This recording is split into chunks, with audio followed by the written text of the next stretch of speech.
7장 1절부터 5절까지 보겠습니다.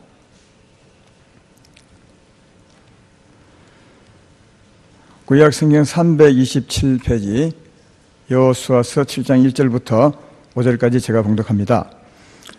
이스라엘 자손들이 온전히 바친 물건으로 말미암아 범죄하였으니 이는 유다 지파 세라의 중손 삽디의 손자 갈미의 아들 아간이 온전히 바친 물건을 가졌습니다. 여호와께서 이스라엘 자손들에게 진노하시니라. 여호수아가 여리고에서 사람을 베델 동쪽 벳 아웬 곁에 있는 아이로 보내며 그들에게 말하여 이르되 올라가서 그 땅을 정탐하라 하며 사람들이 올라가서 아이를 정탐하고 여호수아에게로 돌아와 그에게 이르되 백성을 다 올라가게 하지 말고 이 3,000명만 올라가서 아이를 치게 하소서. 그들은 소수이니 모든 백성을 그리로 보내어 수고롭게 하지 마소서 하므로 백성 중 3,000명쯤 그리로 올라갔다가 아이 사람 앞에서 도망하니 아이 사람이 그들을 36명쯤 쳐 죽이고 성문 앞에서부터 서바림까지 쫓아가 내려가는 비탈에 서쳤으므로 백성의 마음이 녹아 물같이 된지라. 아멘. 끝 말씀이 좀 좋지 않는 말씀이라 아멘 하기가 참 그렇습니다만 그래도 하나님의 말씀이니까 아멘 하시네요. 오늘 전할 말씀의 제목은 바친 것을 다시 가지지 말라, 이런 제목으로 말씀을 전하겠습니다.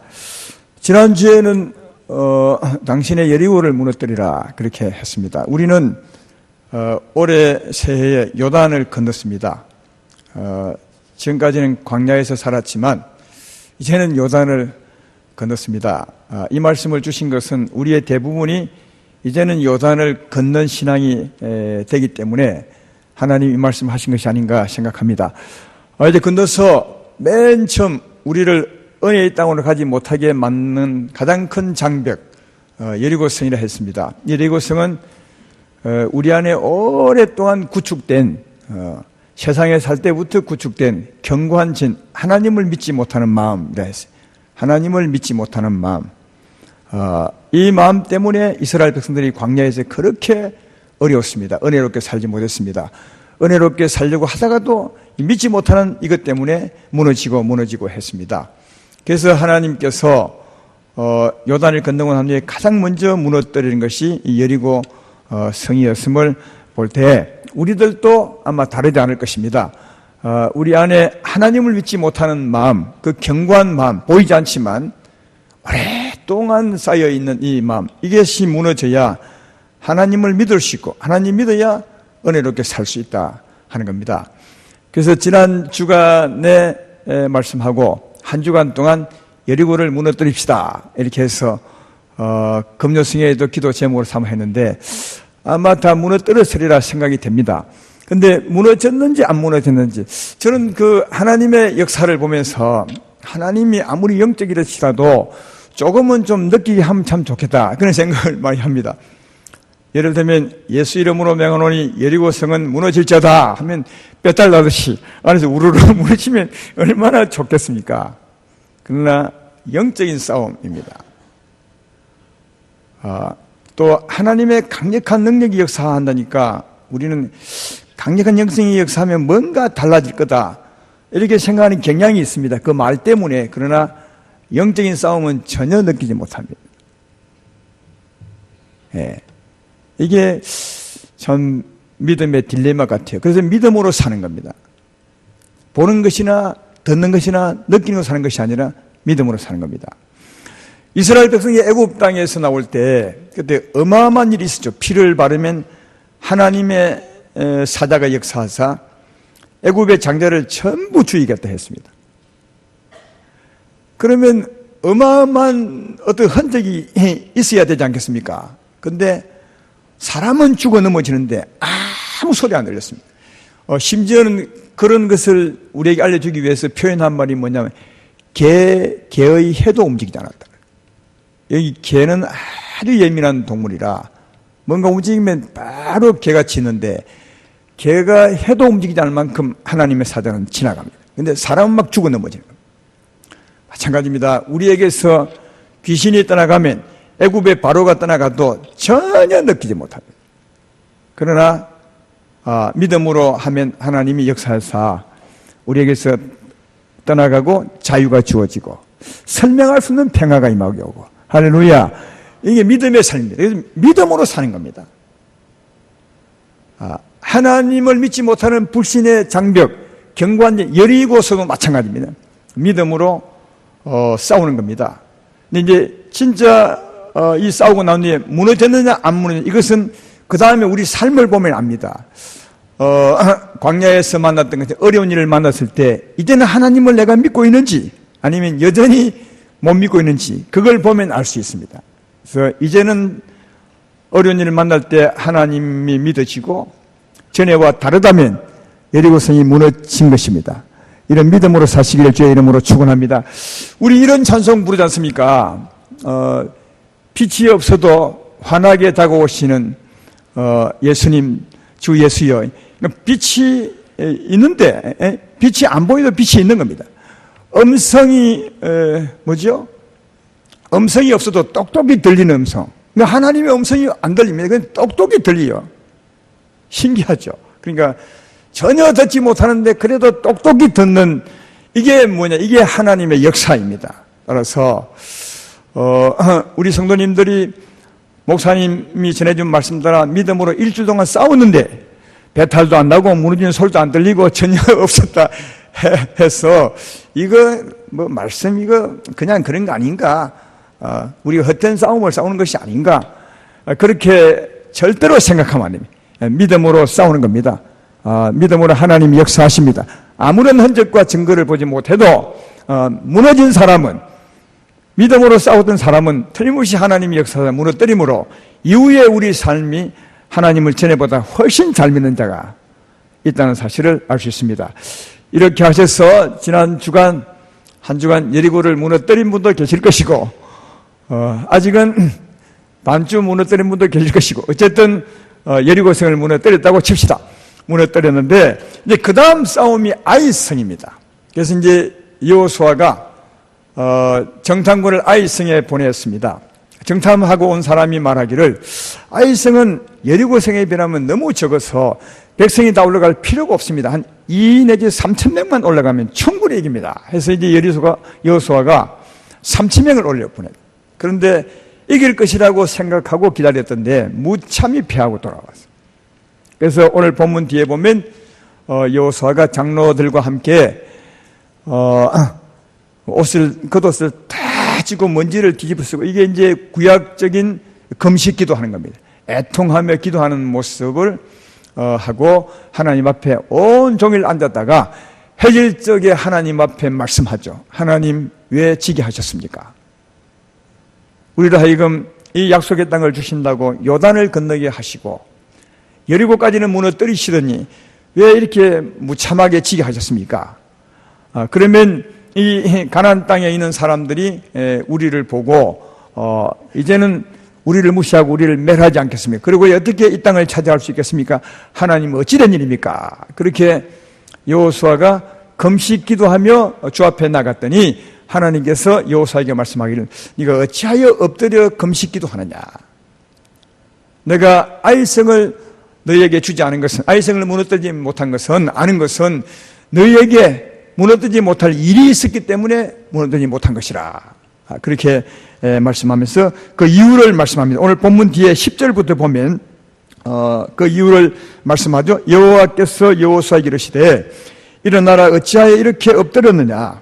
이스라엘이 범죄하여 내가 그들에게 명령한 나의 언약을 어겼으며 또한 그들이 온전히 바친 물건을 가져가고 도둑질하며 속이고 그것을 그들의 물건들 가운데 두었느니라. 그러므로 이스라엘 자손이 그들의 원수 앞에 능히 맞서지 못하고 그 앞에서 돌아섰나니 이는 그들도 온전히 바친 것이 됨이라. 그 온전히 바친 물건을 너희 중에서 멸하지 아니하면 내가 다시는 너희와 함께 있지 아니하리라. 여러분, 오늘 2부 때도 말했지만 싸움은 하나님께 속한 겁니다. 영적인 싸움은. 그러니까 하나님이 안 싸우면 아무리 약해도 집니다. 그런데 적이 아무리 강해도 하나님이 함께 하시면 이깁니다. 왜냐하면 하나님보다 강한 자가 없거든요. 그래서 오늘 이 싸움에는 하나님이 함께 하지 않았다는 겁니다. 왜냐하면 하나님께서 바치라 한 물건을 바쳤다가 다시 가지게 되어서 너희도 바친 것처럼 되어서 하나님이 싸울 수 없었다. 이렇게 말한 겁니다. 이게 무슨 말이냐 하면 하나님이 여호수아에게 여리고성을 무너뜨리기 전에, 싸우기 전에 그들에게 하신 말씀이 있습니다. 그 말씀이 오늘 본문 앞에 여호수아기 6장 17절로 18절에 있습니다. 한번 볼까요? 여호수아기 6장 17절로 18절에 이렇게 말하죠. 이 성과 그 가운데 있는 모든 것은 여호와께 온전히 바치되 기생 라합과 그 집에 동거하는 자는 모두 살려주라. 이는 우리가 보낸 사자들을 그가 숨겨주었음이니라. 너는 온전히 바치고 그 바친 것 중에서 어떤 것이든지 취하여 너희가 이스라엘 진영으로 바치는 것이 되게 하여 고통을 당하게 되지 아니하도록 오직 너희는 그 바친 물건에 손대지 말라. 은금과 동철 기구들은 다 여호와께 구별될 것이니 그것을 여호와의 곳간에 드릴지니라 하니라. 그러니까 바친 게 뭐냐면 여리고성 안에 있는 모든 사람들 답니다. 모든 사람들. 다만 기생 라합은 하나님 편에 왔기 때문에 그 가족은 제외하고 모든 사람을 다 죽이는 겁니다.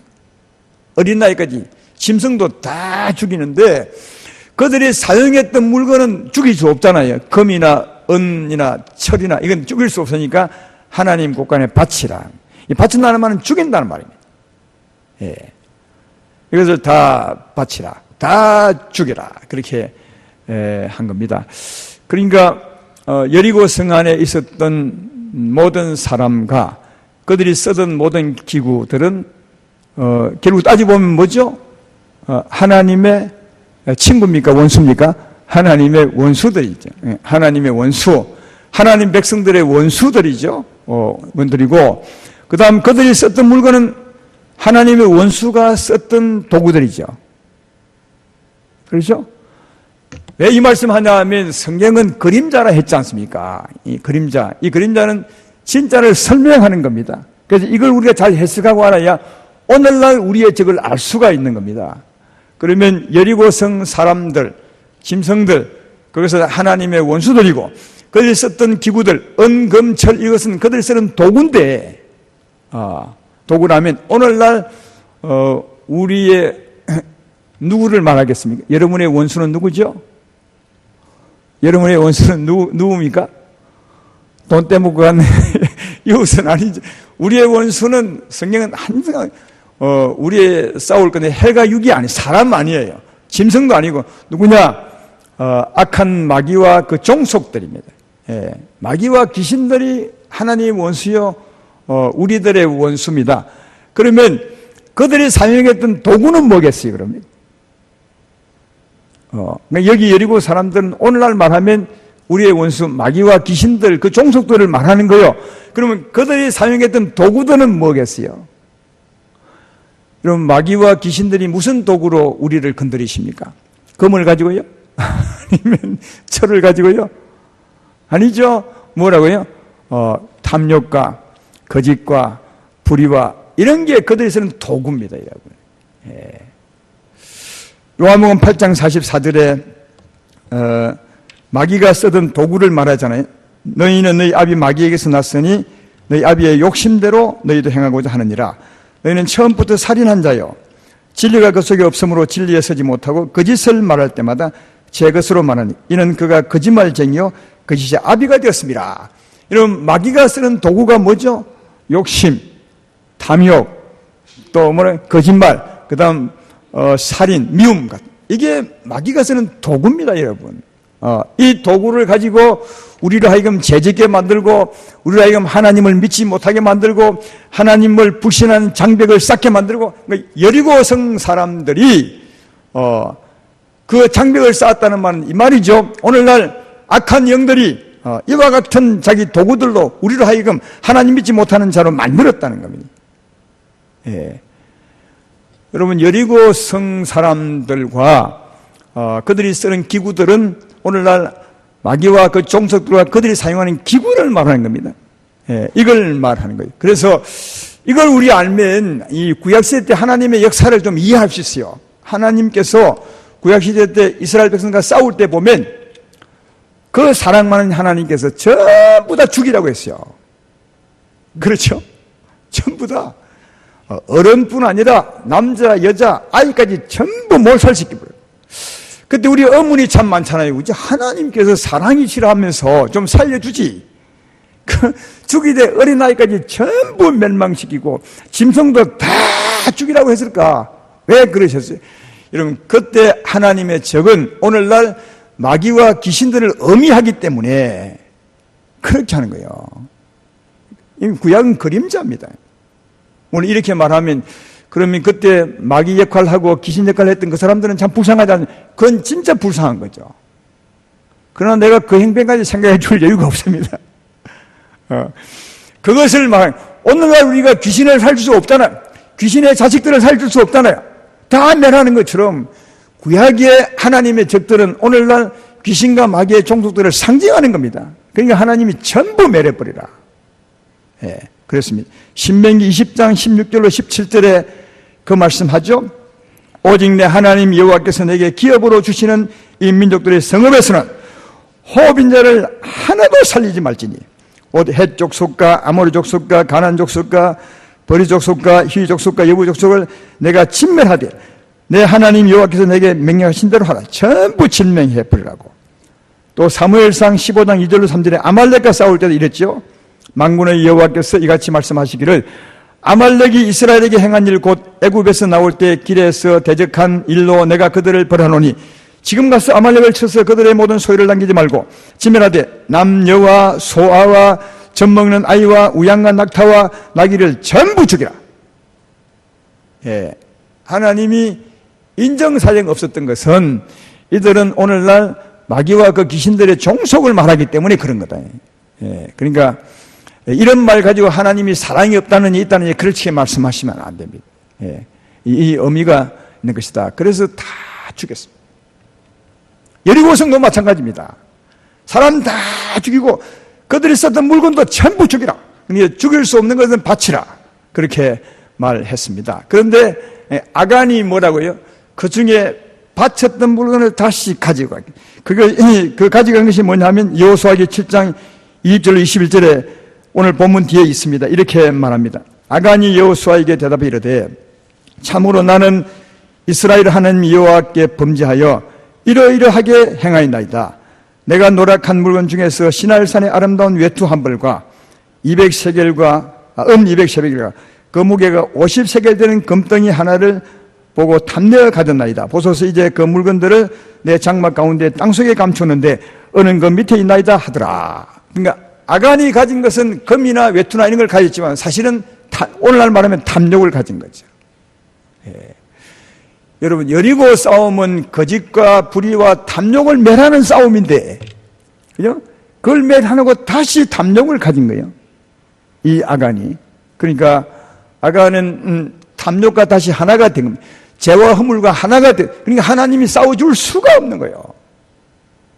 그래서 바친 물건을 바쳤으면 가졌으므로 다시 그가 원수와 하나가 되었으므로 원수를 위해서 하나님이 싸워줄 수가 없었기 때문에 아이성 싸움에 무참하게 패했다고 하나님이 말씀하는 거다. 여기 아간의 죄는 조금 더 무겁습니다. 왜냐하면 의도적으로 졌어요. 하나님께서 분명히 절대로 바친 물건을 가지지 말라 했는데 알고도 아간이 의도적으로 탐욕으로 가졌습니다. 이 죄는 더 무겁습니다. 이게 구약에 보면 이 죄를 두 가지로 우리에게 말씀해 줍니다. 하나는 부지 중에 지은 죄, 하나는 의도적으로 지은 죄, 이렇게 구별해서 하나님의 벌이 다릅니다. 부지 중에 지은 죄가 어떤 죄냐? 죄는 죄입니다. 부지 중에 지은 죄입니다. 여러분, 산에 가면 보통 남자들은, 여자도 마찬가지인지 모르겠지만 돌멩이를 들어서 멀리 한번 던지고 싶은 욕망이 생깁니다. 근데 돌멩이를 들어서 멀리 던졌는데 그 돌이 사람을 탁 죽였어요. 예? 그러면 그는 사람을 죽일 의향으로 던진 것이 아니라 그냥 던지고 싶어 던졌는데 사람이 맞아 죽은, 이게 부지 중에 지은 죄입니다. 이렇게 지은 죄도 죄입니다. 그래서 그 사람이 빨리 도망가서 도피성에 들어가면 하나님이 그런 사람은 보호해 주었습니다. 이 부지 중에 지은 죄이기 때문에 했는데 그런 의도가 아니라 진짜 사람을 죽이려고 딱 돌을 들고 사람을 딱 때려서 죽였으면 그거는 의도적인 죄입니다. 그런 사람들은 도피성에 피해도 하나님이 용서하지 않습니다. 그 끌어내어서 반드시 그 죄값을 치르게 했습니다. 예. 차이가 있는 겁니다. 근데 이게 아간은 어떤 죄겠습니까? 이는 의도적인 죄였습니다. 의도적인 죄도 하나님이 백성들에게 공개적으로 말한 것입니다. 모든 백성들에게 바친 물건을 절대로 다시 가지지 말라. 온 백성이 다 들었습니다. 다 들었는데 아간이 의도적으로 그걸 가지게 되었으니까 이거는 온 백성들이 다 그 죄에 해당이 되는, 이 한 사람의 죄로 말미암아 해당이 되었습니다. 예. 온 백성들이 하나의 공동체니까 요단을 건너서, 여러분 우리도 예수님 몸에 한 지체를 하지 않습니까? 한 지체가 의도적인 죄를 지을 때 다시 말해 모든 백성이 다 말하고 분명히 다 아는 죄인데 의도대로 지었으면 그 몸 전체가 지은 것으로 하나님이 하십니다. 그래서 그 아간 때문에 하나님이 이스라엘 전체에 역사하지 않죠. 그래서 이 아간을 제하지 아니하면 내가 너에게 은혜를 베푸지 아니할 것이라고. 그래서 이스라엘 전체의 싸움이었지만 아간 한 사람의 죄로 말미암아 이스라엘 전체가 패했던 것을 발견해 볼 수가 있습니다. 이 교회 생활하면 이런 게 참 중요합니다. 진짜로 중요합니다. 이 교회 성도들을 다 모아놓으시고 주일날 하나님이 말씀하십니다. 우리에게. 예. 비판하지 말라, 탐욕을 갖지 말라, 싸우지 말라, 욕하지 말라, 분명히 말씀을 해요. 다 들었어요. 아멘. 그런데 이걸 알면서도 의도적으로 하나님이 말했지만 난 막 비판하란다. 그래서 비판하면 그건 진짜 의도적인 죄입니다. 근데 문제는 그로 말미암아 그 백성 전체에게 하나님이 은혜를 베푸지 않는다는 그런 죄. 이게 아간의 죄입니다. 굉장히 무서운 죄죠. 그래서 우리가 진짜 이 공동체 생활하면 참 주의해야 될 것이, 다 들은 말씀을 누가 의도적으로 하면 반드시 말려야 된다. 그러지 마십시오. 당신 때문에 내가 복을 받지 못합니다. 당신 한 사람 때문에 교회 전체가 어려움을 겪습니다. 그러지 마. 이게 교회 전체가 받은 말씀에 대해서 우리가 이런 그 의식을 가질 이유가 있는 거예요. 그 사람으로 말미암아 교회 전체가 어려움을 겪게 되고. 왜? 하나님이 역사치 않으니까요. 그 사람이 돌이키기 전에는. 여러분, 하나님이 계시고 사랑이 많지만 그냥 하나님이 아무렇게나 해도 사랑을 주고 용서하고 하는 것이 절대로 아닙니다. 왜? 하나님은 거룩하신 분입니다. 의로운 분입니다. 사랑인과 동시에 또 거룩하기도 하십니다. 따라서 이런 하나님의 말씀, 하나님의 우리에게 은혜 베푸는 이 원리들을 잘 알고 함께 하셔야 다 같이 은혜를 누리며 살아갈 수 있음을 잘 발견해 볼 수가 있습니다. 이제 새해 요단을 건넜고 새로운 삶이 시작된 바, 우리 가운데 하나님이 하신 말씀이 있으면 나를 위해서도 우리 교회 전체를 위해서도 하나님의 역사, 은혜를 위해서 그 말씀을 바르게 지켜가면 더 좋겠다, 이런 생각이 듭니다. 부재 중에 어쩔 수 없는 것은 어쩔 수 없습니다. 그러나 의도적으로 분명히 들었는데도 의도적으로 알면서 아간처럼 죄를 지는다면 본인뿐 아니라 우리 교회 전체가 어려움을 겪을 수 있다 하는 겁니다. 여기 아간은 의도적인 죄를 지었습니다. 그러면 부지적에 지은 죄에서 벗어나는 것은 어떻게 하면 벗어나고, 아간처럼 의도적으로 지은 죄에서는 어떻게 벗어날 수 있겠는가 하는 겁니다. 제가 볼 때 부지적에 지은 죄는 그냥 진짜 회개하면 됩니다. 죄 지으려고 한 것이 아니지만 그래도 죄가 된 겁니다. 진심으로 뉘우치면 하나님이 용서하십니다. 그 개인적인 죄입니다. 그로 말미암아 교회 전체에 영향을 끼치지 않습니다. 그러나 아간같이 의도적으로 죄를 짓는 사람은 여기 성경에 의하면 아간을 아예 끄집어내서 죽이라고 그렇게 말합니다. 근데 이건 구약적인 표현입니다. 어떻게 하면 아간같이 지은 죄는 그 죄에서 벗어날 수 있겠습니까? 이것은 진심으로 회개하고 십자가를 짊어져야 합니다. 십자가 지는 것이 뭡니까? 나 이 죄의 몸이 죽은 것을 말하는 겁니다. 죽이는 겁니다. 예수와 함께 이 죄의 몸이 죽었습니다. 아간을 죽이란 것처럼 십자가를 믿음으로 이 죄의 몸을 죽일 때, 그때 하나님은 그 죄를 용서하시고 악안에서 벗어나게 하시고 하나님이 다시 은혜를 베푼다는 사실을 잘 발견해 볼 수가 있습니다. 따라서 이런 죄를 안 짓는 게 좋겠지만 혹시 지을지라도 회개하고 돌아오시기를 주의 이름으로 축원하고, 아간처럼 의도적인 죄를 지었다면 진짜 뉘우치고 그리고 십자가를 짊어지십시오. 십자가로 말미암아 자기를 십자가에 못 박아야 합니다. 그리고 용서받으시고 성령의 은혜로 다시 회복되는 그런 역사가 있을 때 교회도 살아나고 그 자신도 살아나게 된다는 사실을 잘 알 수가 있습니다. 사랑하는 여러분, 우리의 싸움은 영적인 싸움입니다. 영적인 싸움은 십자가 은혜를 믿음으로 싸우는 겁니다. 십자가 은혜가 무엇입니까? 예수의 십자가를 믿음으로 십자가 은혜는 죄에서 벗어났습니다. 죄에서 벗어났으므로 사망의 세력을 잡은 자를 이길 수 있습니다. 그리고 저주에서 벗어났습니다. 그리고 사망이 우리를 주관할 수 없게 됩니다. 이게 십자가 믿는 은혜입니다. 이 십자가 은혜를 믿음으로 우리는 예수 이름 권세로 싸우지 않습니까? 십자가 은혜를 믿음으로 예수 이름 권세로 귀신에게 맹합니다. 더러운 귀신아 우리에게 떠나갈지어다. 또 저주와 싸웁니다. 어둠의 영들은 떠나갈지어다. 모든 저주는 떠나갈지어다. 오늘 2부에 또 말씀했던 것처럼 예수 이름 권세로 악한 영들과 싸우는 겁니다. 저주와 싸우는 것입니다. 그때 하나님은 역사하사 어둠을 물리치시고 저주를 물리치게 될 줄로 믿습니다. 그리고 십자가를 믿음으로 성령이 역사하게 될 때 성령으로 말미암아 우리가 사망을 이깁니다. 욕심을 이기고 불의를 이기고 거짓을 이깁니다. 제 말 이해되면 아멘 합시다. 우리 이런 싸움을 싸우는 겁니다. 십자가 믿음으로 예수 이름 권세로 귀신과 사망을 쫓아내시고 저주를 멸하고 그리고 성령의 역사로 욕심과 거짓과 불의를 이기는 거죠. 이게 우리의 싸움입니다. 영적인 싸움. 이렇게 싸운 사람이 다시 욕심을 가졌어야 되겠습니까? 다시 거짓을 가졌어야 되겠습니까? 아간처럼 말이죠. 어쩔 수 없이 할 때 모르겠지만 의도적으로요.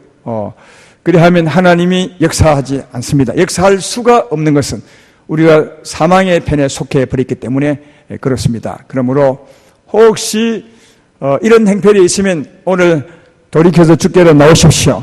십자가 짊어지고 주께로 나오십시오. 다시 아간을 벗어버리고 주께로 나오십시오. 주께서 여러분과 함께 하시고 여러분의 믿음에 함께 역사해 줄 줄로 믿습니다. 지금 여러분의 은혜가 충만하십니까? 기도하면 하나님이 역사하십니까? 여러분의 기도에 하나님 응답하십니까? 그렇지 못하시다면 오늘 말씀을 생각하면서 내가 혹시 아간의 죄에 빠져 있지는 않은지 아니면 부지중에 죄를 지지 않은지 이것을 헤아리시고 진심으로 뉘우치고 나와보십시오. 주님이 다시 역사하게 될 줄로 믿습니다. 오늘 하나님이 작은 싸움에 싸우지 못했던 것은 그 백성이 죄와 하나 되었기 때문에 그렇습니다. 죄와 하나 된 것을 벗어버리고 주께로 달려나와 주의 은혜로 살아가신 여러분 되기를 주의 이름으로 축원합니다.